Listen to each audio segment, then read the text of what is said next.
Hi, everyone. Judge Andrew Napolitano here for Judging Freedom. Today is Monday, February 5th, 2024.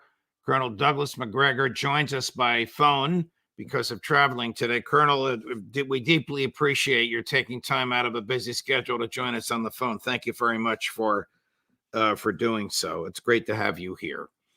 Sure. How volatile is the Middle East today, February 5th, 2024, in light of what happened with the attacks on the Houthis, in light of what happened with the attack on Tower 22, and in light of the 85 bombing raids, more or less, it's what the government claims, that the U.S. government has visited upon the area in the past 4 days? Well, as Secretary Blinken pointed out, this is perhaps the most dangerous point in the history of the region, certainly since the Second World War, and arguably perhaps for the last 2 centuries. So I would say it's extremely volatile, explosive on a scale that very few people in the United States and Europe can appreciate. What is your greatest fear? What is the biggest danger short of somebody setting off a nuclear device? Well, I think the greatest danger right now is the utter and complete failure of people inside the United States government to recognize that we are in the position we are in right now because of what's happened since the 7th of October in Gaza. The rationale for all the actions that have occurred, there have been over 160 attacks against U.S. forces in the Middle East, and there have been numerous attacks to halt or stop shipping that is trying to enter through the Gate of Tears into the Red Sea, involving ships that are either flagged or owned or operated by U.S. and Israelis.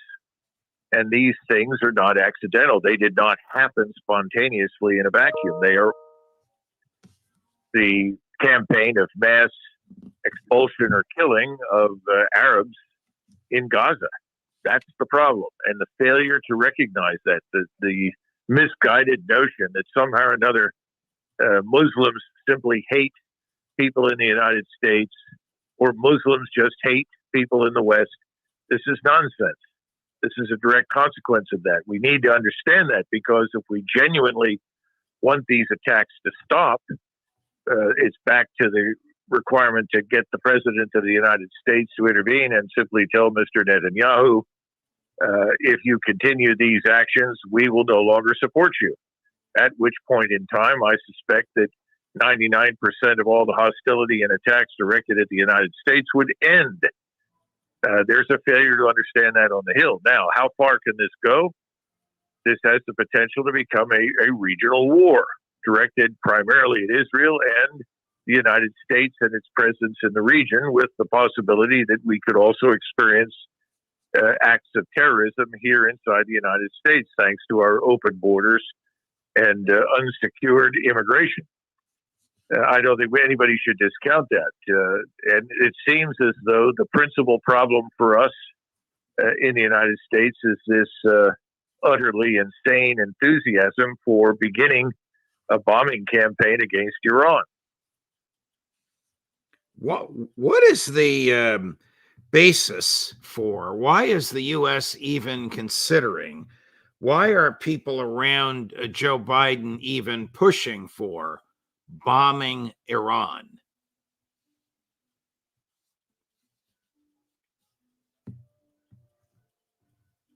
Colonel, are you still with us? I guess we lost the Colonel's connection. Oh, I can hear you. Okay, we couldn't hear you. I'll repeat the question. Why is the U.S. even considering bombing Iran, Colonel?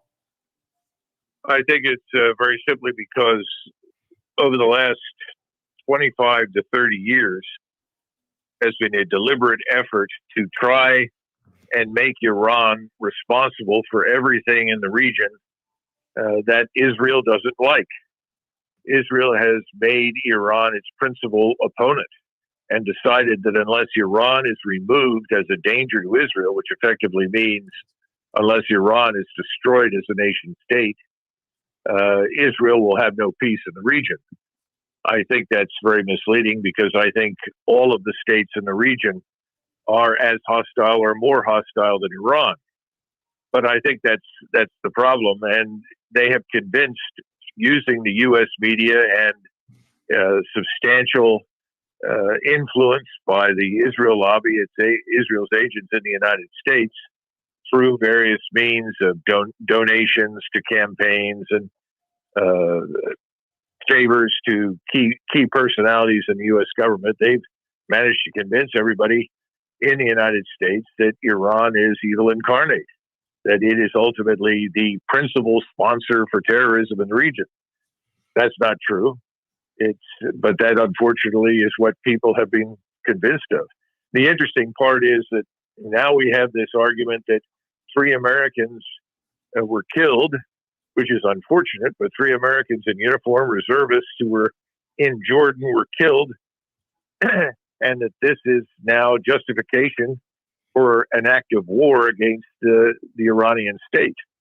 One would think that we'd be at least probably a lot more concerned about the 100,000 plus people who die from fentanyl poisoning every year, the thousands of Americans who are killed in Chicago, Los Angeles, New York, Philadelphia, and other cities by other Americans each year, and the importance of imposing the law on the population. But apparently those things are treated as almost minor or tertiary issues. And the most important thing we can do is, because of these 3 Americans who were killed by what is alleged to be a proxy force for Iran, therefore we need to bomb Iran. That's about it. And I spoke with the senator, and he kept telling me, they killed 3 of our guys. They killed 3 of our guys. And I said, yes. And it wasn't they necessarily. It was a Shiite militia resistance group in Iraq. And there's a reason for that. And it's 7 October. And what's happened since the 7th of October? Oh, no, it's Iran. It's Iran. I don't know how you fight that kind of insane thinking. I don't know who you were talking to, and I wouldn't ask you to reveal that, but it sounds like it was Senator Graham or somebody who agrees with him. What? No, actually, Senator Graham doesn't talk to me, Judge. Same here, Colonel. I tried to call him a couple of times, but he's not interested in hearing either of us. Welcome to the club of people who have a sensible head on their shoulders. Are American troops ever put in harm's way intentionally in order to attract these militia groups, to give the Lindsey Grahams and Victoria Nulands of the world an excuse to bomb Iran, their heart's desire? Well, the first thing to keep in mind is that the war with ISIS ended a few years ago. Our forces are not on the ground in Iraq or Syria because of ISIS. That's simply untrue. Why are they on the ground? Well, that's what I'm going to try and explain. As I have said on previous occasions to people, as soon as I arrived in the Pentagon in November of 2020, I began asking the critical question, what are we doing with our forces in Iraq and Syria? And there were various answers tried, and I said, no, that doesn't make any sense. ISIS is being neutered. And of course, what your listeners need to understand is that there are always and will always be inside the Islamic world Islamic extremists that we call Islamists. They're part of the body politic. You're never going to get rid of them, just as you can never eradicate various forms of criminality in our society. But the point is, that's not why our force is on the ground. And I finally said, well, why? Give me a straight answer. And I was told because of Israel. And I said, well, why would Israel want them there? And then there was another problem with answering that. Well, early warning. And I said, well, that's ridiculous because the Israelis know more about what happens in in Syria or Iraq than we do on any daily basis. Then finally I was told, well, effectively they're a tripwire. And Iran is the great Satan and the great danger to Israel. Therefore, these forces are a tripwire. I found that ridiculous, and I found it utterly ill-conceived.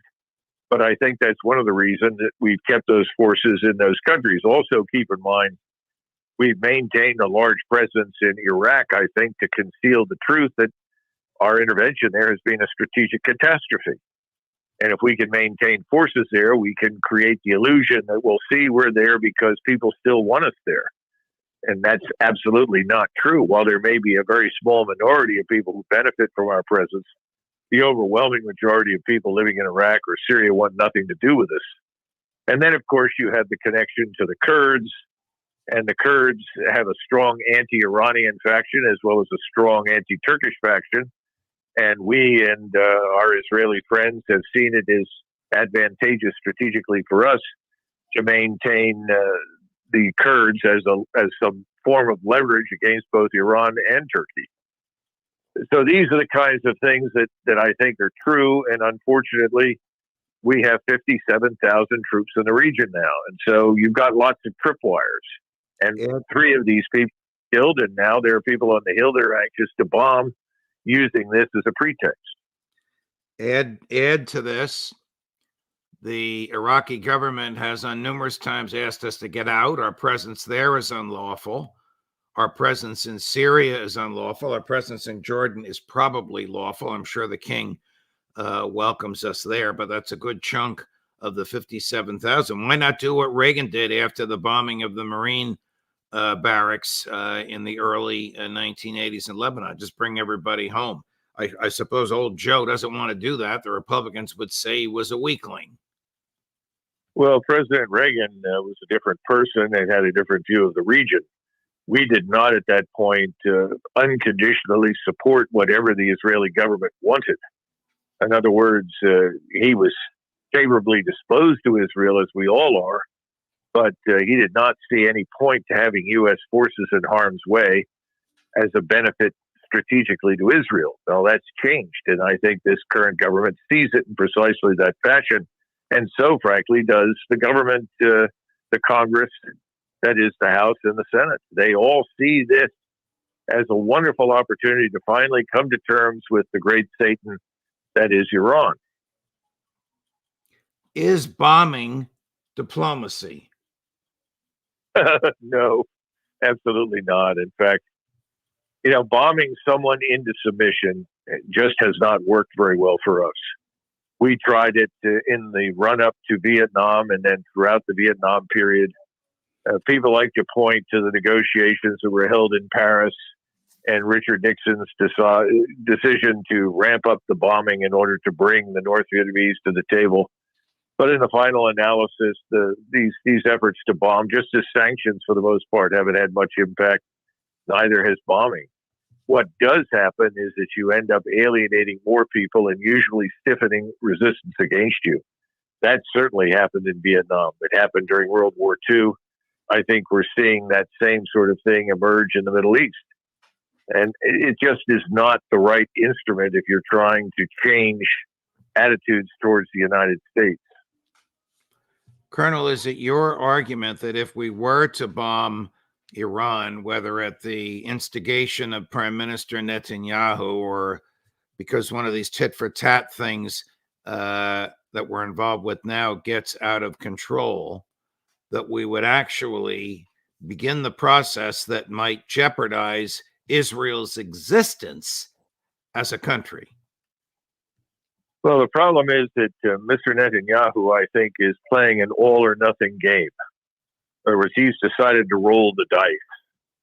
And that means that Israel could be enormously successful, particularly if we are successful at utterly destroying Iran. Or Israel could be very much at risk and actually go out of existence if things don't go the right way. This is very dangerous thinking. There's nothing incremental about it. There's nothing cautious or balanced about it. It's a dangerous ploy. But I think that's exactly what's happening right now with Mr. Netanyahu. I think he's decided, and you have to listen to his speeches. He says this is an existential question for us. Either we rid ourselves of the Arabs inside Israel and build the new greater Israel and establish what is effectively our supremacy in the region, or we will eventually be destroyed by these people. That's the way he looks at it. There is nothing in between. So I think he's willing to risk exactly what you described, the destruction of his country, if he can get what he wants. which is for the United States to eliminate Israel's opponents in the region. And the principal opponent in his mind at the moment is Iran. Do you think he's given up on his efforts to secure the release of the Israeli hostages safely from Hamas? Oh, I have no idea. I mean, it certainly doesn't look promising at this point. But I think he's also made that clear in his discussions that there are greater things involved than the hostages. As much as he wants to extract the hostages from the custody of Hamas, the real strategic mission that he's on is what we've described, which is the complete eradication of the Arabs from his country and supremacy for him and his country in the region. And of course, none of that is achievable, quite frankly, without us. Thus far, we are providing unconditional support. So I think he would welcome a war between the United States and Iran. And he's hoping that that's what he's going to get. That's what he and his supporters here in the United States have been working toward for at least 2 decades. I would argue almost 3. A war between the United States and Iran, does that mean U.S. ground troops invading Iran, or is it an air war, which would test our offensive weaponry against Russian and Chinese, presumably, supplied defensive systems? Well, remember that in Vietnam, everything began as quote-unquote an air and naval war until finally the war progressed to the point where ground forces had to be committed. Usually ground forces were committed when it became clear that the air campaigns were not successful. The argument that the Air Force has been trying to make for a long time is that precision now ensures that they will be successful. The problem with that assumption is that it ignores the changes and lethality of air defense technology and the probability that you're not going to be able to penetrate air defenses with ease and attack with impunity anything that you find. So I think that the danger is that lots of people in Washington see this as essentially what you described. Well, this is an air campaign. We've punished the Iranians enough, they'll go away. I see a very different outcome. I see that Iran will double down and fight tenaciously against us for as long as it can. And it will be joined by others in the process over time. And that's the problem. The Russians are certainly not going to allow Iran to be destroyed by us. And they will provide the Iranians with everything and anything they can give them. And I think the same is true for China. The Chinese are very dependent upon the Straits of Hormuz and the transport of oil and gas, as well as food out of East Africa. So they're not going to be ready to walk away and ignore Iran. So you have the potential for a much larger regional war. And then, of course, you have something that's going on now that had never happened in the past, certainly not for centuries, and that is cooperation between Turkey, Saudi Arabia, the Emirates, and Iran. And they know, the Saudis and the Emirates know, that wherever there are U.S. forces in the Middle East will become targets for the Iranians. So they're very sensitive to that. They don't want a war either, but that doesn't mean that they will blame Iran if Iran finds it necessary to attack U.S. facilities, bases, and harbors in the region that happen to be in their countries or on their soil. So I think that what this promises to do, long run, is essentially create a region-wide alliance of Muslim states against Israel and the United States. Again, you started off with the discussion about the Houthis. Why are the Houthis suddenly attacking shipping, and specifically shipping that is U.S. or Israeli?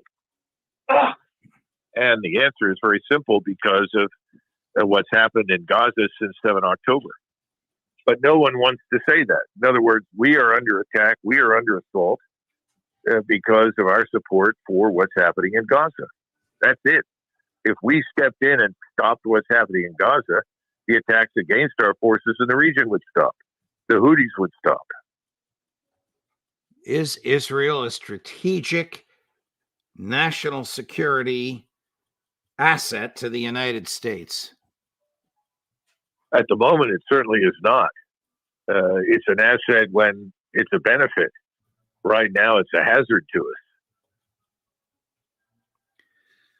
Where do you think this is going? I mean, how much bullying and bombing can Joe Biden get away with? Well, I think it's a mistake to talk in terms of just Joe Biden. I think the Republicans and the majority of Democrats have all decided to throw in with this game. And that's the way they view it. They do not understand what war means. They don't understand that bombing, on the assumption that bombing will produce a change that's beneficial to us, is not going to happen. That's why I tried in the article to point out that every time we bombed the Vietnamese, they adjusted, they reorganized, they found new ways to adapt, and then they found ways to attack us where we are weak. I would expect the Iranians to do the same thing. I would also expect other countries in the region over time to throw in with the Iranians and support them. And again, I've always said that it was only a matter of time until the Turks, even though the Turks are historic rivals of the Iranians, will find it impossible to stay out of this fight. So I think the problem is that there are false assumptions that are underpinning this decision to bomb. I think if President Biden went to the Congress and actually asked for a declaration of war against Iran, he would get it. That's what I don't think most Americans understand. And Americans aren't in the picture. They're not really being consulted. The average American says, oh, yeah, that's probably a good idea to bomb, because he doesn't understand what that means. It's back to the problem with the so-called bombs away club. There are always a third of the electorate out there that are willing to sign on for any bombings. But to go to war, that's a very different matter. But again, war hasn't visited us as a nation at home since the Civil War in 1865. But this could change very rapidly with Iran and with the rest of the region. We could find ourselves fighting here at home, dealing with the terrorism and dealing with dangers emanating from Latin America into our country, where Latin America is host to many of these Islamist organizations. Is the United States militarily prepared, naval, air, ground, to wage an invasion of Iran? No, certainly not. I mean, our ground force is in ruins, and I don't think that anybody in Washington deludes themselves into believing that they could order a mobilization of the country using a draft in order to fight Iran. That's just not going to happen. So I think, sadly, what we're up against right now is this assumption that ships at sea and aircraft in the air, by delivering long-range strikes, are going to change things in Iran.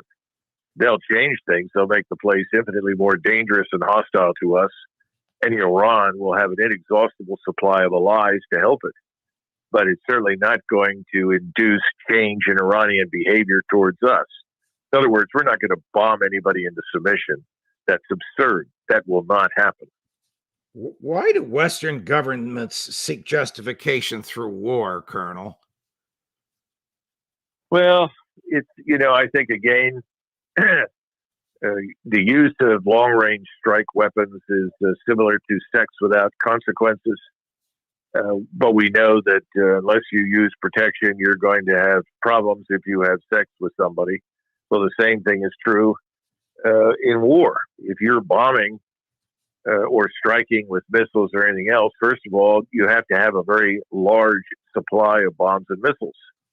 I don't think our supplies are really adequate right now. We've expended vast quantities, and reproducing more missiles, Tomahawk missiles and other strike missiles, quickly is extremely difficult. We have no surge capacity. We can't rapidly ramp up and provide more. Ships have to go back to port to reload. Submarines do not, at least not for a while, because they tend to carry more. But eventually they too will have to go to a protected port facility to reload. So you can't sustain this kind of damage for a long time without having to pause. Whenever you pause, of course, your adversary adjusts. And I think, again, the adversary has far, far more strike weapons at its disposal than we do.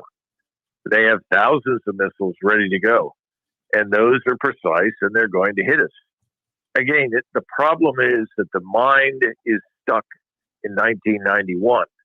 But we are not in 1991. This is 2024. Our arsenal is considerably smaller. The numbers of forces at our disposal are considerably smaller. And as a result, this is not going to go well for us.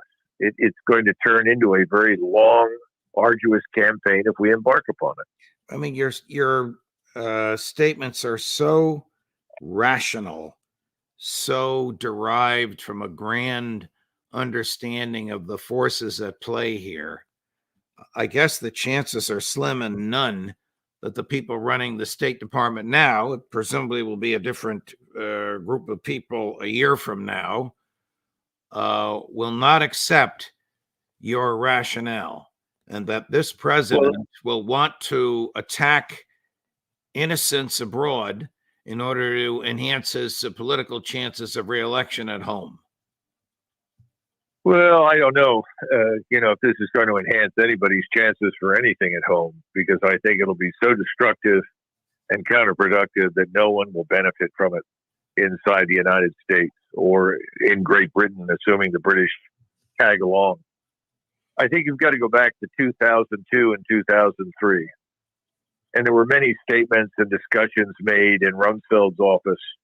And reportedly, in the spring of 2003, there were some questions raised about what happens if we go in and what happens if we don't, and how many forces do we need, and we need this and that and so forth. And supposedly, Dr. Wolfowitz spoke up and said, look, we just want to get the army into Iraq. In other words, the goal here is just to drag in the U.S. Army into Iraq. Just as the goal in 1965 was to drag the United States Army into Vietnam. McNamara called General Lemnitzer, who was the supreme commander of the forces in Europe at SHAPE, and said, General Lemnitzer, how long do you think it'll take us to get the 101st into Vietnam? And General Lemnitzer said, well, not too long. He said, the real question is, how long is it going to take us to get it out? Well, the second question was the right question. And unfortunately, the second question has not been asked. No one is asking what happens after you pulverize, 400 or 500 targets in cities and military installations and harbors in Iran. Well, then you're at war. And that war is not going to be a tight, tidy little package that you can manage without interference from anybody else. It's going to spread like wildfire all the way across the region. It's going to involve the emergence of new enemies that you never expected. It's going to involve the arrival of new weapons and capabilities in Iran that are not there now that will be provided by others. None of these things are being addressed. And the people on the Hill don't think like that. On the Hill, I've heard repeatedly, again and again and again, we killed 3 of our guys. Well, I certainly regret that. But if you're going to go on deployment in the regular army, whether you're a reservist or not, you have to accept the possibility that you could be killed. And 3 dead is not justification to declare war on anyone. What it suggests we should do is re-examine what we're doing and ask the question, is the loss worth it?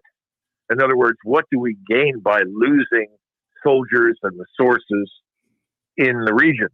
And right now, I don't think we gain anything strategically from being in Syria or Iraq. We are, in fact, exposed to a danger that we could otherwise avoid. And we do not have any interest as a nation in going to war with anybody in the region. But the fact that we think we do is entirely due to the relationship we have with Israel at this point. And this prime minister in Israel is going to exploit that to the nth degree. If a war breaks out and the U.S. is involved as Iran's principal adversary, does Iran have the military wherewithal to destroy Israel? Yes, it does. And it does not need a nuclear weapon to do it. And of course, this then leads into a discussion of when you bomb Iran, what do you do? What do you attack? And this is where people get confused and think that selecting targets is a strategy.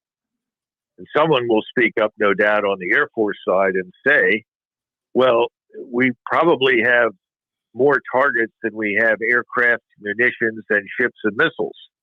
In other words, if we're going to prevent Israel from being struck by the vast arsenal of missiles at the disposal of the Iranians, then we'll have to go in and hit far, far more targets with far more munitions and aircraft and ships than we ever have in our history. Because if we don't do that, we cannot guarantee that Israel will not be on the receiving end of devastating missile strikes. Again, these are the things that have to be discussed. That's why you have staff studies. That's why staffs run through in great detail all of the requirements, and then you model to the best of your ability what you think is going to happen. I am very skeptical that we have done that. I think we've done parts of it over the years, but I don't think we've looked honestly at the entire picture. Would any country besides Great Britain, with its very weak and depleted military, come to the aid of the United States in a military way? It seems very doubtful. There are very few out there that could make a material difference to us. Probably our most powerful ally is Japan. And there is no provision for the Japanese in the event of any emergency to come to our aid. We, however, are obligated to go to theirs. That was the point that President Trump made when he was visiting in Japan that upset many people. But that's the truth. So, no, I think we would be on our own. Now, the British seem to have lost their minds because they have an army of roughly 72,000, and they're actually talking about committing ground forces to Ukraine.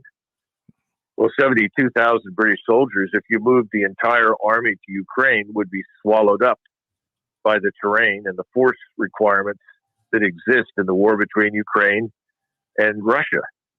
We're living in kind of a never-never land, I think, in both Great Britain and the United States. And that's why your question was a very important one. You know, do we have any ground forces to go into a place like Iran, which is the size of Western Europe and has a population of 90 million? The answer is no, we don't have. We could go in and seize a point. We could take a particular harbor or a port city or something. We could land down south in Baluchistan, where the Balukis are anti-Pakistani and anti-Iranian. What good would it do us? Probably not much. And we would be targets sitting on the edge of a great desert in the mountain range. None of this makes any sense strategically for us. None of it. Colonel, thank you very much. I wish those people you talked to on the Hill would listen to you, but I somehow think that all of your logic visited upon them would be fruitless, and time will tell. I know you're busy. I know you're traveling. I can't thank you enough. The number of people watching us as I speak and commenting is enormous, and you are deeply and profoundly appreciated. Thank you, sir. Sure. Thank you, Judge. Bye-bye. Bye.